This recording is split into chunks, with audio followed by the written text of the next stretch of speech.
Amen. Merci les musiciens et j'ai envie de dire merci beaucoup les enfants. Est-ce qu'on peut les applaudir quand même?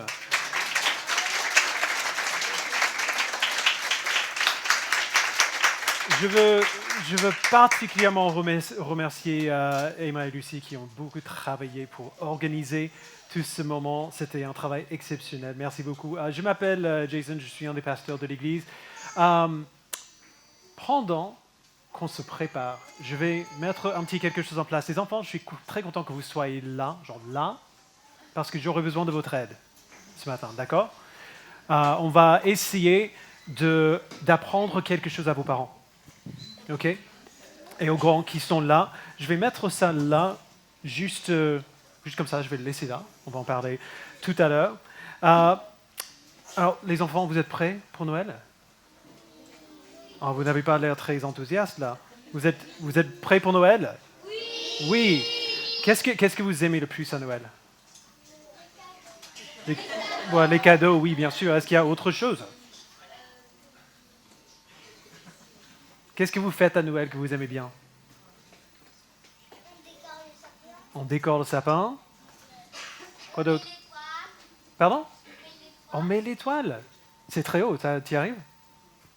Tu arrives à mettre l'étoile? C'est très très haut quand même, non? Non, ça va? Ok, on demande aux parents, oui, tout à fait. On aime tous Noël. En fait, Noël s'approche vite. On a du mal à attendre. Est-ce que vous avez du mal à attendre un petit peu pour les repas, les chocolats, les lumières, les décorations, les cadeaux? On connaît Noël. On sait ce qu'on fait à Noël. Il y a des lumières, il y a des sapins, il y a des décorations, il y a des cadeaux. Et il y a aussi une attente. Et c'est difficile d'attendre parce que l'attente est longue. Les enfants comptent les jours. Genre, vous avez un calendrier de Noël? De l'avant, pardon. C'est avec du chocolat ou quelque chose dedans que vous ouvrez tous les jours. On a l'impression que ça ne terminera jamais. Les parents, c'est difficile pour nous d'attendre aussi. Oui, on est d'accord?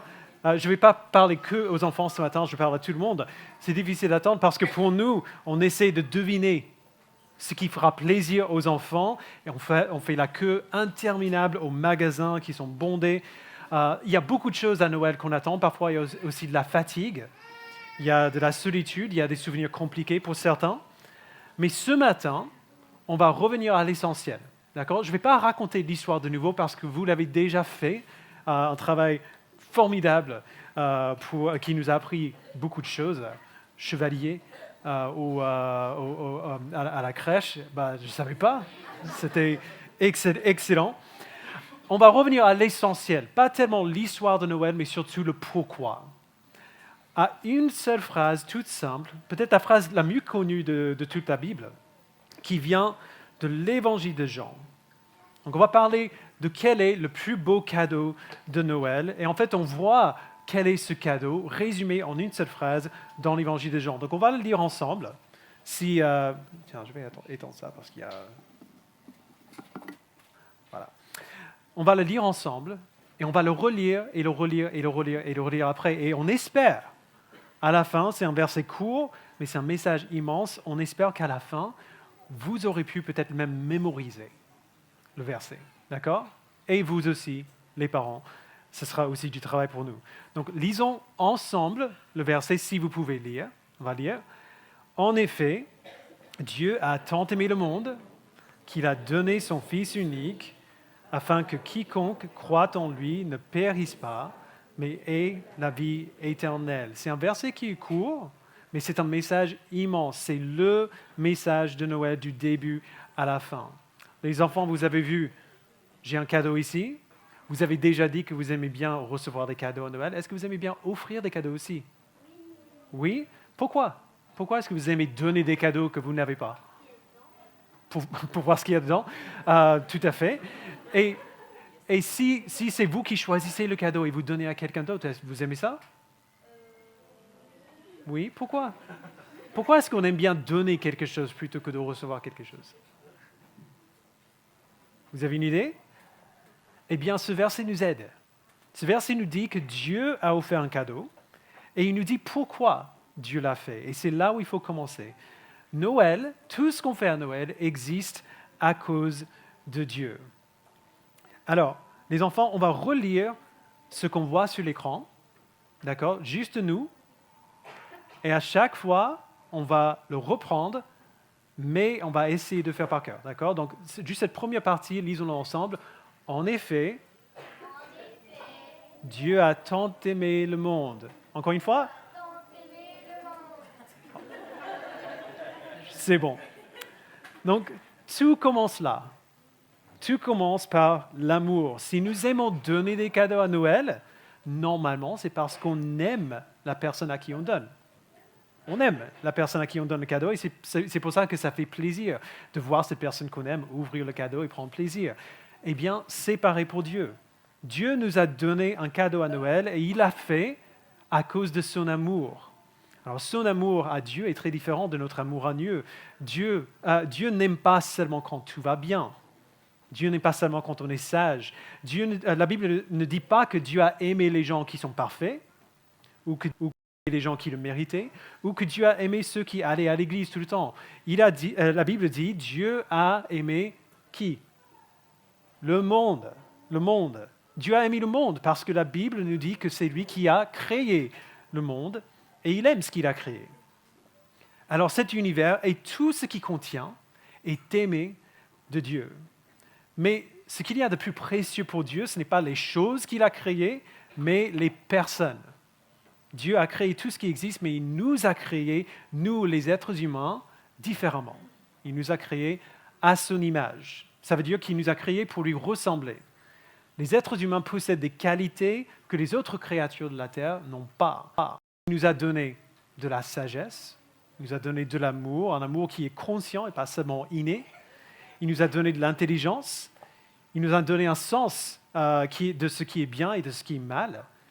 Alors quand ce verset dit que Dieu a tant aimé le monde, il veut surtout dire que Dieu a aimé les personnes qu'il a créées dans le monde et qu'il aime des personnes que même nous, on a du mal à aimer. Le monde, c'est tout. C'est les enfants qui sont sages et les enfants qui sont pénibles et qui n'écoutent pas. Ce sont des adultes gentils et aussi des adultes qui sont fatigués de la vie. Ce sont des croyants et ce sont ceux qui doutent. Ce sont ceux qui croient en Dieu et ceux qui ne savent même pas qu'il existe.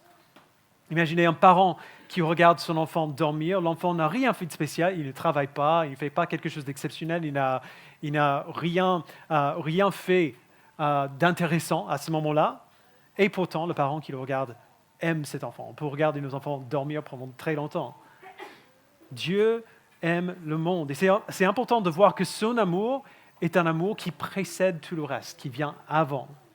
Les enfants, question. Est-ce que papa ou maman vous aime seulement quand vous êtes sage? J'ai pas vu qui a dit oui. Ok, je vais le dire autrement. Est-ce que papa et maman vous aiment même quand vous avez fait une bêtise? Est-ce qu'ils vous aiment toujours? Oui. Eh bien, c'est pareil pour Dieu. Noël commence ici. Dieu nous a aimés avant qu'on fasse quoi que ce soit de bien ou de mal. Il a aimé le monde. C'est une bonne nouvelle et déjà c'est énorme. Alors quand Dieu a aimé le monde, quel cadeau est-ce qu'il a décidé de donner? Les enfants, à notre tour de nouveau, est-ce que vous vous souvenez du début du verset? Ah, bravo, en effet, Dieu a tant aimé le monde. Alors on va continuer, lisons. Qu'il a donné son Fils unique. Alors l'amour, selon ce verset, n'est pas juste des mots qu'on dit de notre bouche, des émotions qu'on ressent. L'amour est généreux, il a envie de faire des cadeaux. Dieu a aimé le monde, alors il lui a envoyé un cadeau. À Noël, Dieu n'a pas envoyé un livre d'instructions, une liste de règles, il n'a pas envoyé une punition ou un discours, il a envoyé une personne, tout à fait, un bébé qui est fragile, un bébé qui pleure, qui a besoin qu'on s'occupe de lui. Les enfants, imaginez Imaginez que vous avez votre jouet préféré. Vous avez tous un jouet préféré, genre quelque chose qui vous est vraiment précieux. Pas un jouet ordinaire, mais vraiment celui que vous ne prêterez jamais à personne, genre qui est le plus important pour vous. Est-ce que vous pouvez imaginer donner ce jouet à quelqu'un, même quelqu'un que vous n'aimez pas trop? Est-ce que vous pouvez imaginer ça? Ce serait dur, non? Difficile de donner son jouet préféré à quelqu'un, même quelqu'un qu'on aime. Dieu a fait encore plus que ça. Il a donné ce qu'il avait de plus précieux. Il a donné son Fils. Et c'est important de le savoir parce que ce qui est surprenant, c'est qu'il n'avait aucune raison de faire cela. Par nous-mêmes, nous ne méritons pas l'amour de Dieu. Dieu nous a créés, il est notre maître et toute notre vie vient de lui. Mais par nous-mêmes, nous ne voulons pas de lui. Nous voulons être les maîtres de nos propres vies. Et rejeter Dieu, c'est ce qu'on appelle vous savez, désobéir à Dieu, on appelle ça quoi? Le péché, tout à fait. Le péché nous sépare de Dieu et fait que tout ce qu'il y a de mal dans le monde existe. La mort et la maladie et la violence, par nous-mêmes, nous sommes tous voués à l'échec. Alors qu'est-ce que Dieu a fait? Il a envoyé son Fils, qui est pleinement homme et pleinement Dieu, pour vivre une vie parfaite. Est-ce que Jésus a péché dans sa vie, vous savez? Non. Et pour se faire punir à la place de son peuple, pour que nous ne soyons pas séparés de Dieu pour toujours. Jésus est le cadeau de Dieu au monde.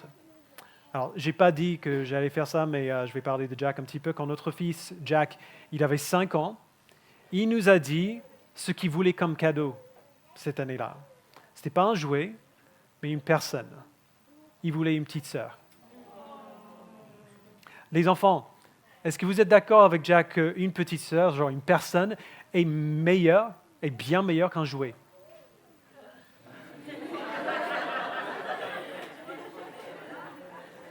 Eh bien, je suis désolé de vous le dire, Jack avait raison. Pas juste parce qu'on aime beaucoup la sœur qui est venue après, mais il a raison. Il avait raison de vouloir une personne plutôt qu'un jouet. Parce qu'une personne est beaucoup mieux qu'un jouet. On peut parler à une personne, on peut prendre soin d'une personne, on peut avoir une relation avec une personne et cette relation dure très longtemps. Je ne me souviens pas trop des peluches que j'avais quand j'étais petit, mais je me souviens très bien de mes 2 frères. Et notre fils aujourd'hui, il est heureux d'avoir sa petite sœur, n'est-ce pas? Oui. Dieu n'a pas envoyé de l'or ou des jouets, il a envoyé une personne. Parce que ce dont nous avons le plus besoin, ce n'est pas quelque chose, c'est quelqu'un. Quelqu'un qui prend notre place et qui fait ce que nous ne pouvons pas faire. En plus, puisqu'il a vécu une vraie vie humaine, Jésus est quelqu'un qui nous comprend, quelqu'un qui nous aime, quelqu'un qui vient avec nous dans des moments difficiles. Jésus est le cadeau de Dieu au monde. Mais il faut faire quelque chose pour que le cadeau de Dieu au monde fasse une différence. Qu'est-ce qu'il faut faire? Il faut ouvrir le cadeau. Les enfants, à votre tour de nouveau. En effet, qu'il a donné. Très bien, on va continuer. Afin que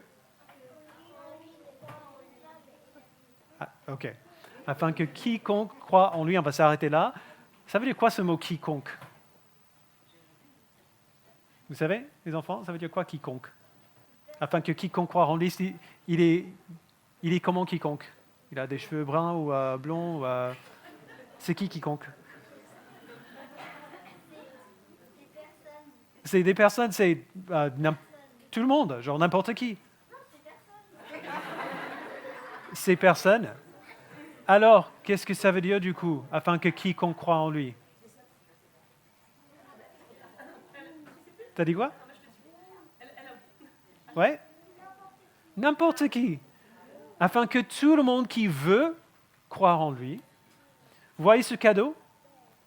Vous voyez ce cadeau? Vous allez peut-être en recevoir à des moments dans votre vie pour votre anniversaire. Qu'est-ce qui se passe si vous recevez un cadeau, mais que vous le laissez sous le sapin ou sur une étagère dans votre chambre et vous ne l'ouvrez jamais? Ça vous sert à quelque chose? Non. Un cadeau, c'est fait pour être ouvert. Alors du coup, si Jésus est le cadeau que Dieu a donné, comment est-ce qu'on ouvre ce cadeau? On n'ouvre pas Jésus quand même. Le cadeau de Dieu, c'est Jésus. Comment est-ce qu'on l'ouvre? Eh bien, on croit en lui. Afin que quiconque croit en lui, n'importe qui, pas quiconque comprend tout, pas quiconque est parfait, pas quiconque a la réponse à toutes ces questions, mais quiconque croit en lui. Il faut comprendre que dans la Bible, le mot croire ne veut pas seulement dire qu'on pense que Dieu existe ou que Jésus existe. Croire, ce n'est pas une façon de penser, c'est quelque chose qu'on fait. Croire, c'est faire confiance. Croire, c'est recevoir. Croire, c'est ouvrir les mains. Imaginez que je vous offre un cadeau, je vous le tends. Si vous restez là, les bras croisés, eh bien, le cadeau reste dans mes mains à moi. Pour l'avoir, il faut l'accepter, il faut le recevoir. Les enfants, quand c'est le moment de votre anniversaire, qu'est-ce que vous devez faire pour que vos parents offrent un cadeau? Vous devez faire le ménage avant? Vous devez avoir de bonnes notes à l'école? Être super, extra, méga gentil avec vos frères et sœurs? Non, ils vous offrent un cadeau parce qu'ils vous aiment et vous n'avez qu'à recevoir le cadeau et à l'ouvrir. Pour ouvrir le cadeau de Dieu, il suffit de croire en Jésus. Ça veut dire lui faire confiance. Et c'est peut-être ça qui est le plus difficile. C'est relativement facile d'imaginer ou de penser que Dieu existe, que Jésus existe. C'est un peu plus difficile de lui faire confiance. Par exemple, vous voyez ce que j'ai ici, c'est quoi? C'est une chaise, ok. Je peux vous dire de quoi cette chaise est faite. Métal, il y a du tissu qui est là. Je peux examiner les pieds, le siège, le dossier. Je peux faire comme ça. Je peux le regarder et vous pouvez le voir aussi. Vous pouvez être raisonnablement sûr que si je m'assois dans la chaise, elle va porter mon poids. Mais comment est-ce que vous savez, mais avec 100% de certitude, que cette chaise va me tenir? La seule manière de vraiment savoir que cette chaise ne va pas s'écrouler quand je m'assois, eh bien, il faut que je m'assoie. Il faut essayer et voir, ah oui, en effet, cette chaise porte mon poids. Eh bien, faire confiance à Jésus, croire en Jésus, c'est un peu comme ça. Ce n'est pas être fort, ce n'est pas d'avoir tout compris, ce n'est pas avoir toutes les réponses à toutes nos questions, c'est dire à Dieu, j'ai besoin de toi et je veux te faire confiance. Et ça, n'importe qui peut faire. Un enfant d'ailleurs peut souvent faire ça plus facilement qu'un adulte. Alors, on a presque fini. On a parlé du péché qui nous sépare de Dieu. On a parlé de l'amour de Dieu qui ne veut pas qu'on soit séparés de lui. On a parlé de son cadeau envers nous, qui est Jésus. Et on a parlé de comment on ouvre le cadeau. Comment on ouvre le cadeau encore? Le cadeau de Dieu. On croit en lui, afin que quiconque croit en lui. Mais il nous reste une dernière question quand même. Pourquoi est-ce qu'on devrait ouvrir le cadeau que Dieu nous a donné? Quel est le but de son cadeau? On va refaire le même exercice. En effet, Dieu a tant aimé le monde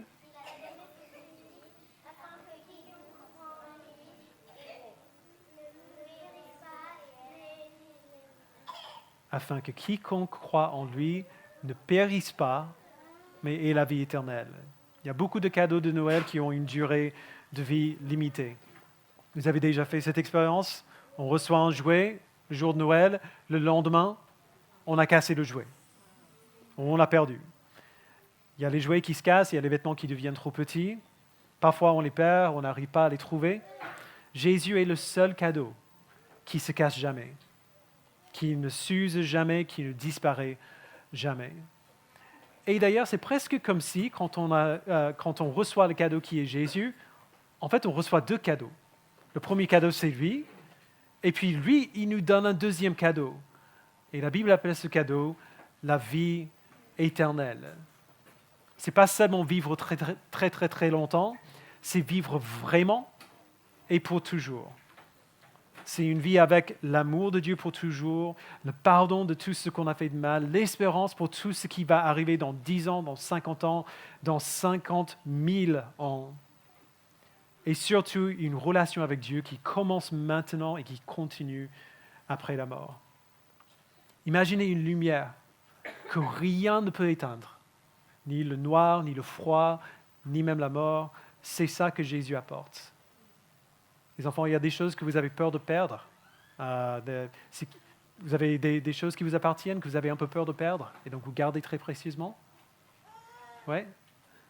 Et si on vous disait, ce cadeau, vous ne le perdrez jamais, jamais, jamais. Il sera à toi pendant toute la vie et encore plus loin que ça.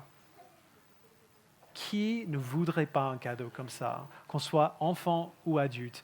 Qui ne voudrait pas un cadeau comme ça? Noël commence par l'amour de Dieu. Noël, c'est Dieu qui donne Jésus. Noël, c'est un cadeau à recevoir. Noël, c'est un don qui ne prend jamais fin. Alors la vraie question de Noël n'est pas qu'est-ce que je vais recevoir comme cadeau cette année, mais plutôt est-ce que je vais ouvrir le cadeau que Dieu m'a offert? Vous avez chacun, enfant et adulte, un cadeau comme celui-ci. Pas exactement la même. Alors, il n'y a rien dans cette boîte. C'est un cadeau qui est prêt et qui vous est offert. Ce n'est pas un cadeau qu'on trouve dans une boîte ou dans un emballage de Noël. C'est un cadeau qui se trouve dans la Bible, qui nous raconte l'histoire que vous nous avez racontée tout à l'heure. L'histoire de ce petit bébé qui est né pour nous sauver. Le cadeau, c'est Jésus. Dieu l'a déjà donné et il nous appelle à croire en lui parce qu'il nous aime. Est-ce qu'on peut se souvenir du verset? À votre avis, vous pensez?